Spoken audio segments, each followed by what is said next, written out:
This isn't good at all. I didn't plan on this. That's not right. Oh, oh no. What is going on? Ladies and gentlemen, welcome back to the beast that is the 2014 Dodge Charger Pursuit Hemi all-wheel drive. I need a funny and cool nickname for this car. So if you have anything, let me know down below. Anyways, today we have a very important decision to make. We have a very important job because we're gonna see what's wrong with this thing. As you guys know, I purchased this Hemi all-wheel drive Charger a few weeks back from a state surplus auction. And you can't drive these things at that auction. You can start it up, you can put it in a drive, and then you can put it back into park basically. And then you can try all the interior electronics and make your best guess as to what's wrong with it. It started, it ran pretty good. And then I drove it 35 minutes home from the auction to my house. It did okay. It did okay. There's something definitely wrong with the steering. The brakes don't feel fantastic. And the motor, since it's been home, hasn't sounded, well, it's hard to say what a Hemi should sound like because they all sound so unique. We're just gonna give this thing a good old once over, make a list of what it needs. That will kind of decide if we keep it and do a little cool build to it. I have some really cool ideas for this thing and I'd love to keep it, especially with the winter now. It hasn't snowed quite yet, knock on wood, son of a.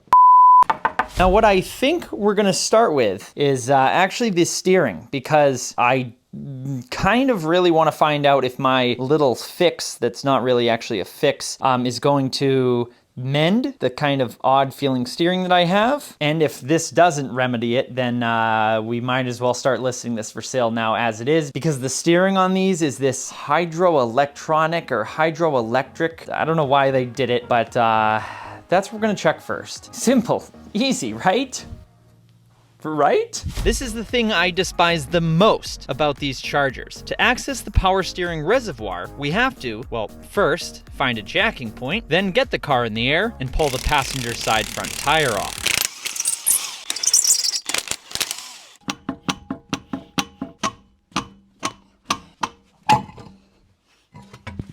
Well, this makes sense, doesn't it? Now we can pull back the inner fender liner, and right in there it is, right there is your power steering fluid reservoir, and your pump is right up there. Whenever the steering feels funny, usually you're able to just top it off with fluid and it's all right. I don't know if they just run them low on fluid. The only problem is you need this special type of power steering fluid, of course, because this is an electro-hydraulic or whatever they want to call it system. You can't just throw anything in here. Now I actually lucked out because the green car that I also got at auction, the steering felt the same way, so luckily I actually had to go and get some of that special fluid. Lube Guard Complete Synthetic Power Steering Fluid. And that supposedly works with whatever power steering system is in these Dodges. The rear-wheel drive Charger actually ended up being easier to top off with fluid due to the fact that there wasn't all the extra all-wheel drive components in the way, keeping you from pushing the fender liner further back. But regardless,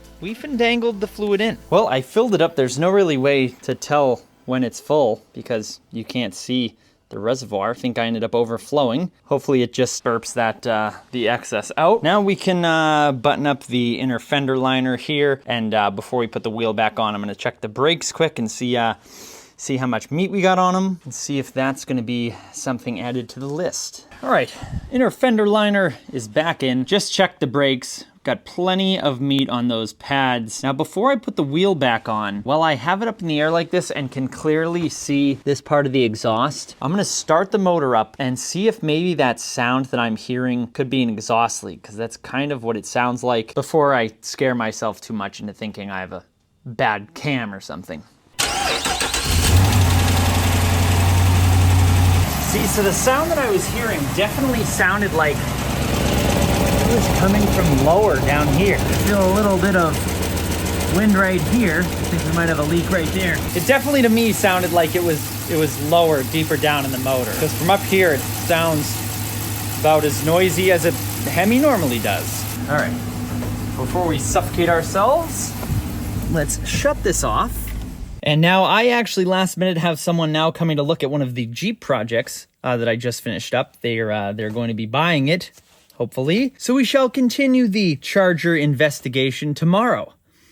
Oh, I think I left the garage door closed for for too long running the car. Ooh, I feel funny. All right, we are back. Sold that Jeep last night, which is great. Puts a little money in our pockets, so maybe we can do some stuff to this Charger if everything else checks out. But unfortunately, my brother had to put his vet in the garage last night, so I did have to pull the Charger out. So now I have to move everything around again. But that does mean you'll get a cold start on a factory exhaust police car. And my brother's vet, though. That sounds pretty good.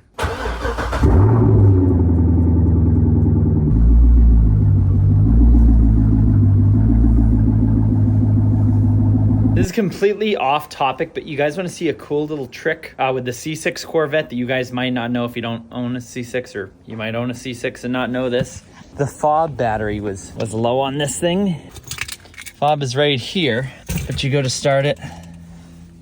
Doesn't detect the fob, so then sometimes you can actually take the fob and hit it against the start button, but it's still not working. So what you can do is you can take the key fob, you go into your glove box here, and you'll see there's a little slot. Put the fob in, press the start button, and you're good to go. Isn't that wild? And now time for a cold start on a 2014 Dodge police car that's all stock.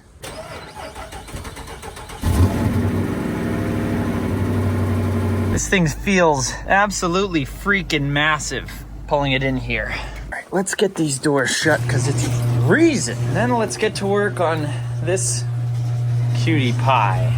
Bye, Corvette. Actually, I just realized I got this thing all the way in the garage, and I was planning on taking it around the block to see if the steering was fixed. Because if it's not fixed, then that's what we have to do now. We're gonna take it back out again and go around the block. Well, this isn't good. This isn't good at all. I didn't plan on this. Watch this.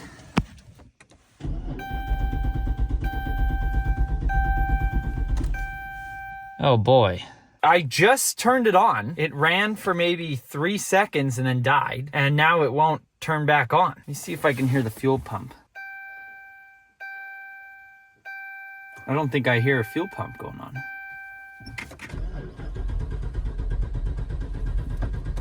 Huh.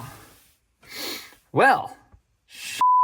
Well, I just let the car sit for a few minutes, tried it again, and it's still just cranking and not firing up.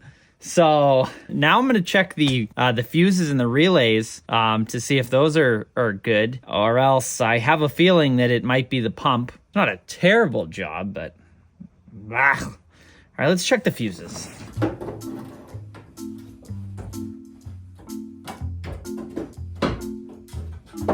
All right, let's see here. This is the fuse box, I think. All right, 54. We got the fuel pump relay. Am I looking at this right? 54 would be this one. And I don't even know what I'm looking for with a relay because you can't really tell. But the fuse, we can tell. All right, relay's back in there. And I believe number 28. 28 fuel pump. Okay.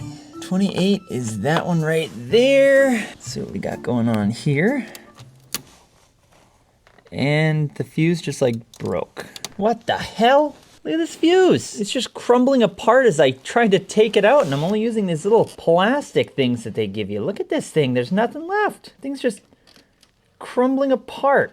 Wow, I've never seen a fuse just crumble like that. I hope I can get this thing out. What the heck? Well, let's throw a new one of these in here. Look at this. I mean, it looks like it's still together, but it's just all twisted up and stuff. So I'm gonna try to find a new one of these and put that in there and see what happens. Probably don't have a 25 amp here, do I? Aha! Lucky me, I did. And it's too big. Those are the micro fuses. Son of a, too big. Why did I jinx myself? Aha! I remember I saw some somewhere. This has a bunch of different ones, and luckily it does have one micro fuse, and it just happens to be a 25. Someone up there really wants this Charger to work out. And it fits. Let's go. Oh, oh no. Oh, there's like crap in there. What is going on? Oh, there's like remnants of the friggin' fuse down there. I hope that does something.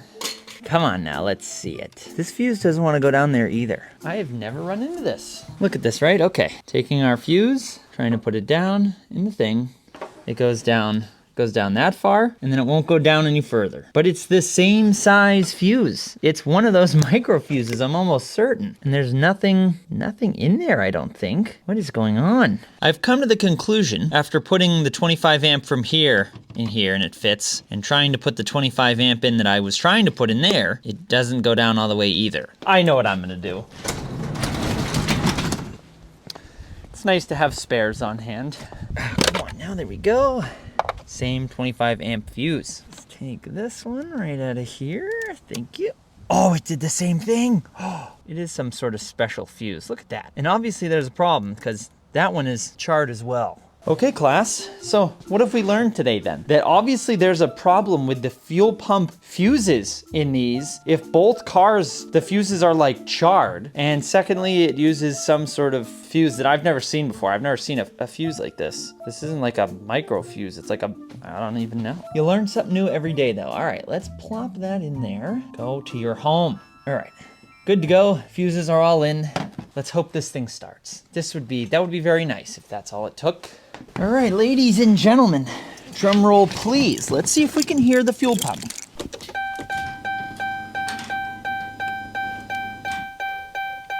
I heard a fuel pump. It's gonna start.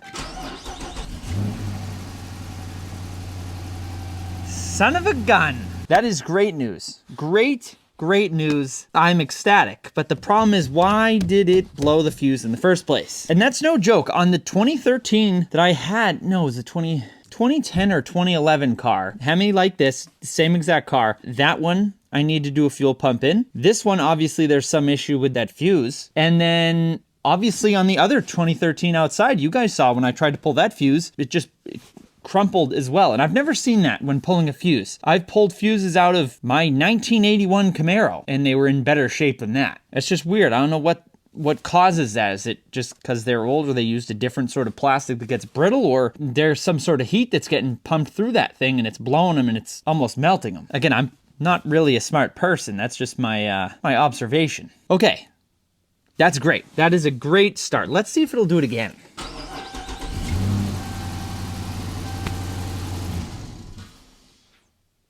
Yes! Ha ha ha! All right, that's a good start, good sign, I think. Mainly, I don't want to run into a problem if I, take this thing, on a few hour drive somewhere and then it won't start. Then it's a problem, and if it's not just the fuse. So, now that we know this thing runs and drives, I think now it's best that we take this thing out for a ride, make sure that the power steering is sorted and everything, because that was kind of the biggest thing. After that test drive, I think we'll have a little bit of a better idea of what other areas to check on this thing, because the steering and the brakes, those were the main things, and then when it just didn't start like that, that kind of got me worried. So let's button this all up, close up the fuse box cover, and then we'll take this out on the road and see how it does.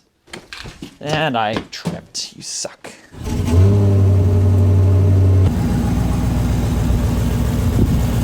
Well, the good news, it started. And I can tell you right away, the steering already feels better too. World of difference, my gosh. And the front end doesn't even sound like it's making nearly as much noise. Like,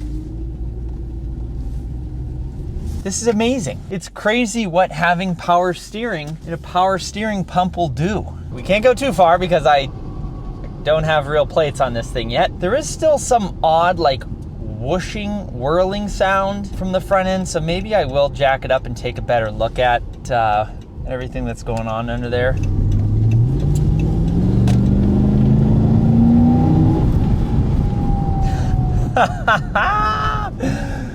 Oh, I think we should build it. I think we should build it.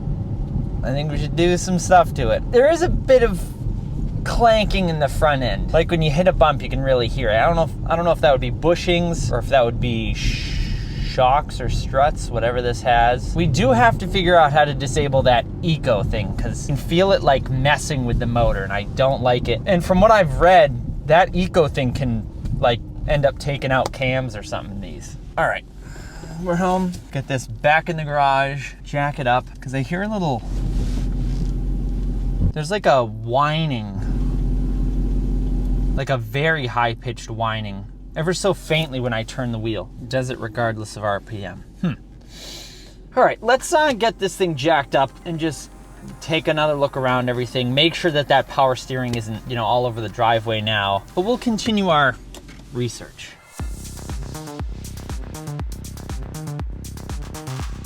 All right, I got the front end in the air. I don't know why I didn't just drive up on the ramps. I'm kind of just using them as jack stands. So I could get this up in the air and just show you guys what it looks like under here. We of course have the different setup because the all-wheel drive. You can see the axles up there. That's the power diversion unit or something. But I mainly just wanted to see if there was any, anything that looked odd. I wanted to see about rust and stuff too, which looks like it's in really nice shape under here actually. No leaking, no drips, and the power steering is kind of what I wanted to check out too on that side. And the nice thing is, well, actually, it is a little wet. Power steering pump, I believe, is right up there. Actually, no, it's right in there. Actually, it looks like this thing moves right out of the way. Okay, so it looks like there's a little drip right there at the bottom of the reservoir, but it's not even making it to the ground. It's not even really soaking whatever this cover is. So you know what? I'm not gonna worry about it for right now. I then realized that the wet area I was seeing might very well be from where I overfilled the power steering fluid, which did make me feel a little better. Now when the car's up in the air like this, you can also see, looks like we're missing a fog light cover, yeah, or a fog light port. So I can get one of those. With it up like this, I can also get a better look at that flex pipe, which I think this is where our noise is coming from. I think that kind of lopey sound is by some of the fumes, the exhaust gases coming out of here. It's making like a pulsation sound, like it's got a lopey cam in it. So we'll see if that's something I'm gonna replace, or I don't know, headers would be kind of cool on this, wouldn't it? There's our front drive shaft. This is kind of cool to me because I've never been under here and seen one of these things, know what they looked like underneath. But other than that, I'm pleasantly surprised about the condition under here. This is really much cleaner than I thought. The little baby exhaust pipes and those giant mufflers. We should probably do away with those. I did a little more visual inspection on the front end and pulled the driver's side tire off to check out that side, where I discovered something I wasn't sure was right. Now bear with me because I've never had an all-wheel drive sedan like this. I've just had, the Jeeps are four-wheel drive, and then the Vette and the Z28, those are rear-wheel drive and stuff. But I can take the axle here. Is that too much movement for a front axle? Is there something that's in here that's broken? It does look a little wet, but the car doesn't drive odd or anything. I'm not exactly sure, so let me know if you guys know. Now, another thing. I did find out that when I just started the charger up, I went down to that piece of the flex pipe that had a crack in it. I was able to wrap my hand around it and it kind of quieted it. So that's definitely leaking. And actually, if you look below the car, look at this coupling, that flex pipe right there, and look at the other side. So I don't know if what that like donut sort of thing that's on the other side is supposed to be on this side as well, or if that's some sort of replacement or repair job that they did already. But regardless, I'm not worried too much about it because I have a feeling if I'm gonna keep this, I'm definitely gonna be doing something with that exhaust. Yeah. We got the driver's side wheel back on and proceeded to the back and see what we could uncover. All right, everything looks pretty normal under here as well. A little more surface rust than the front, it looks like, but nothing major at all. So those up there must be what are referred to as the mid mufflers then. And then back here we've got the rear mufflers, or regular mufflers, whatever you want to call them. It's like a full-size Jeep Wrangler muffler. But everything from a visual inspection standpoint looks good. Nothing looks out of place. I'll pull both these tires off and check in there, check the brakes and stuff as well. But from the outside, this visual, well, actually, I don't know what that is. What's that, a grounding strap? It's just hanging out. I don't know where that should be, but back here, looks good. Now let's pull the rear tires off, take a look at everything in there, and wrap this up. I probably should have said we were gonna try to take the tires off. What is with this thing and the wheels not wanting to come off of it? All right, well, those rear wheels are pretty damn stuck on there. Now, I sprayed some penetrating oil behind there to hopefully break stuff off. I'm not wicked worried about getting those off today. I'm sure that's not gonna be the only time those back tires are gonna come off of this thing, which is a little bit of a hint. Yes, I think we're gonna keep this thing. I think it'll be a very cool winter project, winter build, being all-wheel drive especially. And the last Dodge Charger I had, I feel like it didn't, you know, I made a few videos with it, but I didn't really do anything too cool with it. So I think this could be something very cool. So if you guys have ideas of what you'd like to see done to this thing, as far as mods and as far as other videos, then be sure to comment them down below. I definitely have some ideas myself. They're pretty crazy, but again, I think this could be a really cool project. So thank you guys very much for watching, but I'll catch you in the next one. Happy motoring. It's freezing.